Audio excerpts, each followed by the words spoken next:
Road શોમાં ભમરા ઉડ્યા છે। બનાસકાંઠાના ધાનેરામાં રોડ શોમાં ભમરા ભડકી ગયા। ભાજપ ઉમેદવાર રેખાબેન ચૌધરીનો રોડ શો હતો અને રોડ શોમાં ભમરા ઉડતા કાર્યકરોમાં દોડધામ મચી ગઈ હતી। ડીજેના ઘોંઘાટથી ભમરા ઉડ્યાનું અનુમાન છે। આપ દ્રશ્યમાં જોઈ શકો છો કે જે ટુ વ્હીલર ચાલકો હતા જે આ રેલીમાં જોડાયા હતા તે લોકોમાં નાસભાગ મચી ગઈ। વધુ અપડેટ મેળવીશું સંવાદદાતા કિશોર પાસેથી। જી કિશોર, રેલી હતી અને રેલીમાં ભમરા ભડક્યા।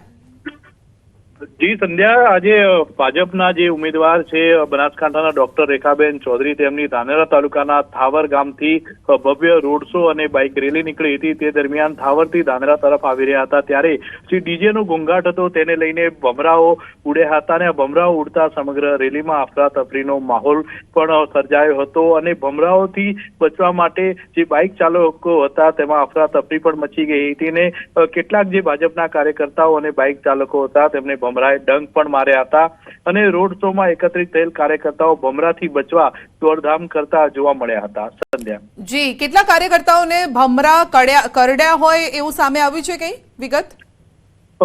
મોટી સંખ્યાની અંદર કાર્યકર્તાઓ જે હજારોની સંખ્યામાં જોડાયા હતા આ જે બાઇક રેલી અને જે રોડ શો હતો તેમાં, પરંતુ હજી સુધી એ સામે નથી આવ્યું કેટલા કાર્યકર્તાઓને આ ભમરાઓ કર્યા છે। પરંતુ કહી શકાય કે જે જ્યારે દોડધામ મચી હતી ત્યારે કાર્યકર્તાઓ ભમરાના ડંગથી બચવા માટે દોડધામ મચાઈ હતી અને સમગ્ર રેલીની અંદર જે સ્પીડમાં રેલી ત્યાંથી નીકાળવામાં આવી હતી, પરંતુ હજી સુધી કેટલા કાર્યકર્તાઓને ભમરાઓ કરડ્યા છે તે સામે આવ્યું નથી। સંધ્યા જી, એક્ઝેક્ટ કઈ જગ્યા છે કિશોર જ્યાં આ ઘટના ઘટી છે? કારણ કે દ્રશ્યોમાં અમે જોઈ શકીએ છીએ કે કેટલાક કાર્યકર્તાઓ જે પગપાળા છે તેઓ પણ દોડતા નજરે પડે છે, બાઇક પર છે તેઓ પણ પૂરપાટ ઝડપે આગળ નીકળવાની કોશિશ કરી રહ્યા છે। આ રોડ શો ધાનેરા તાલુકાના થાવર ગામથી શરૂ થયો હતો અને થાવર ગામથી જ્યારે ધાનેરા શહેરમાં પ્રવેશી રહ્યો હતો તે દરમિયાન જ આ રોડ શોનો જે ડીજે હતો તે ડીજેના ઘોંઘાટથી આ ભમરા મદ ઉડ્યું હતું અને થાવરથી ધાનેરા શહેરમાં જ્યારે પ્રવેશી રહ્યો હતો તે દરમિયાન ભમરા ઉડતા સમગ્ર વિસ્તારમાં દોડધામ મચી ગઈ હતી ને દોડધામ મચી ગઈ હતી અને આ દ્રશ્યોમાં પણ આપ જોઈ શકો છો કે જે બાઇક ચાલકો છે તે ભમરાઓના ડરથી પૂર ઝડપે બાઇક પણ ચલાવી રહ્યા છે અને જે રોડ શોમાં જે લોકો ચાલતા ચાલી રહ્યા હતા તે પણ ભમરાના ડરથી દોડધામ કરતા જોવા મળી રહ્યા છે। આ રોડ શો તે બાદ ધાનેરા શહેરમાં પહોંચ્યો હતો અને ફરી એકવાર મોટી સંખ્યામાં લોકો અત્યારે આ રોડ શોમાં જોડાયેલા જોવા મળે છે। સંધ્યા જી બિલકુલ કિશોર, આપનો આભાર। એસઓજી પોલીસ મળીને તેમને મોટી સફળતા મળી છે। લાલગેટ વિસ્તારમાંથી અંદાજિત 1 કિલો એમડી ડ્રગ્સનો જથ્થો ઝડપી પડાયો છે। સૂત્રો મુજબ અંદાજિત 1 કરોડનું ડ્રગ્સ હોવાનું સામે આવ્યું છે। 2 બાઇક કબજે કરાઈ છે। આરોપીઓ ઘટના સ્થળેથી ફરાર થઈ ગયા છે। 1 કિલો એમડી ડ્રગ્સનો જથ્થો ઝડપાયો છે જેની અંદાજિત કિંમત 1 કરોડ રૂપિયા છે।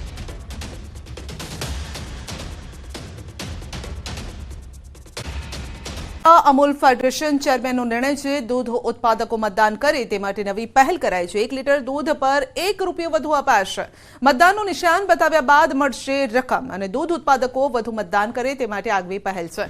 સાબર સહિતના દૂધ ઉત્પાદકોને ફાયદો થશે।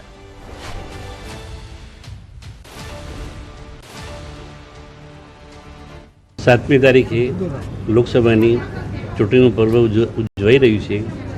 એ પ્રસંગે અમારા પશુપાલક મિત્રો મતદાન વધારે કરે તેના માટે જે પશુપાલક છે એ સવારે મતદાન કરી 7 થી 10ના ગાળામાં અને સોજે દૂધ દોરા ટાઈમ મારા પરિવારે મતદાન કર્યું એ મંડીની અંદર બતાવશે તો 1 લીટરે 1 રૂપિયો અમે પ્રોત્સાહિત આપવા માટે આગળ વધવાના છીએ દૂધ સંઘ અને ફેડરેશન માટે। આ જાહેરાત સાહેબ સાબર ડેરી પૂરતી કે આખા ફેડરેશન માટે। અમદાવાદના ઓઢવની આદર્શ સ્કૂલની 25% ગ્રાન્ટ કાપવાનો ડીઓ કચેરીનો આદેશ છે। ખોટી રીતે ષડયંત્ર રચી શિક્ષકને કાઢવાનું કૌભાંડ સામે આવ્યું છે। ષડયંત્રની હકીકત બહાર આવતા અમદાવાદ જિલ્લા શિક્ષણ અધિકારીએ સ્કૂલના 4 વર્ગો બંધ કરવાનો પણ આદેશ આપ્યો। સ્કૂલની 100% ગ્રાન્ટ કાપવા અને સ્કૂલનો વહીવટ સરકાર હસ્તક લેવાનો પત્ર કમિશનરને કરાશે। પણ અરજદારની જે રજૂઆત હતી એમાં એ સત્યતા હતી કે એઓએ રાજીનામું આપેલું નથી, એટલે ડાયરેક્ટલી આવી રીતે કોઈપણ શિક્ષકને ભવિષ્યમાં છૂટા કરી નાખે એવું ન બને તે માટે અમે તાત્કાલિક આ ઘટનાની ગંભીરતાને ધ્યાને લઈ શાળાની 25% ગ્રાન્ટ કાપનો આદેશ કર્યો છે।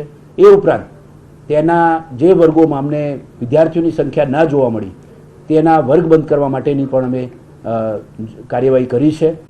ભચડિયા ગામે દાંતા, અમીરગઢ અને વડગામ તાલુકાના ક્ષત્રિય સમાજના લોકોનું સંમેલન યોજાયું.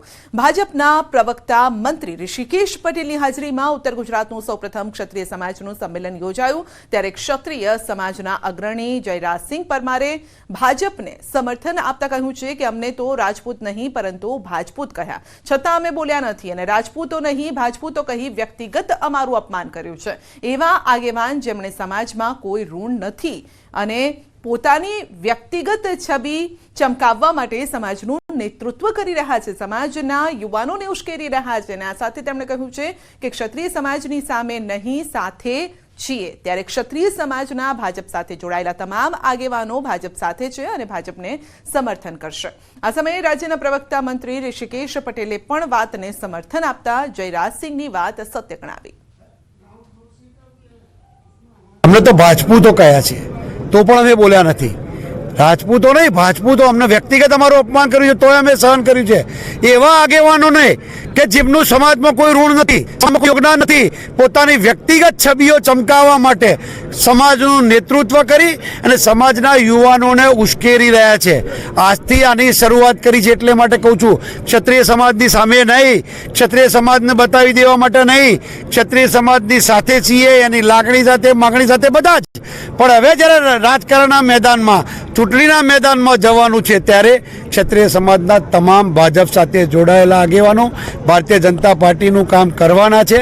જયરાજસિંહભાઈએ, રાજેન્દ્રસિંહજીએ ખૂબ સારી અને સત્ય, સનાતન સત્યની વાત કરી અને લાગણીઓના ઘોડા ઉપર, લાગણીઓના પૂર ઉપર હંમેશા કોંગ્રેસ તૃષ્ટિકરણના કારણે સત્તા ઉપર આવતી રહી છે.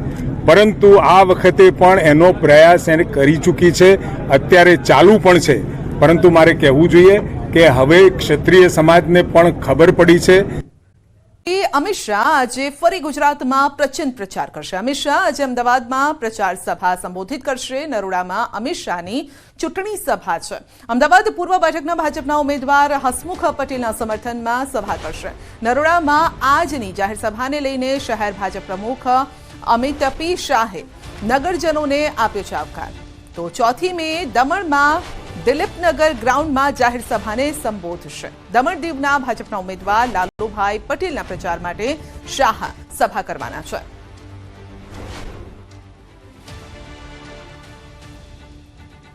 આપને નિમંત્રણ પાઠવું છું કે આજે 30મીએ મંગળવારે સાંજે 7 વાગે કેન્દ્રીય ગૃહમંત્રી આદરણીય અમિતભાઈ શાહની જંગી જાહેર સભા નરોડા બજારમાં રાખી છે. આપને આપના પરિવાર સાથે પધારવા મારું ભાવભીનું નિમંત્રણ છે.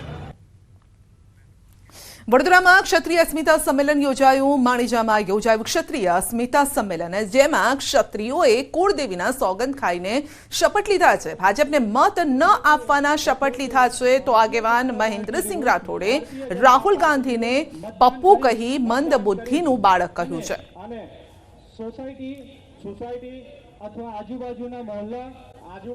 વિશ્વકપ માટે ભારતીય ટીમની થશે જાહેરાત. આજે અમદાવાદમાં બીસીસીઆઈના ટીમ સિલેક્ટર્સની મળશે બેઠક. આજે બીસીસીઆઈના સેક્રેટરી જય શાહ સાથે કરશે બેઠક. સિલેક્ટર્સ સેક્રેટરી જય શાહ સાથે બેઠક કરશે.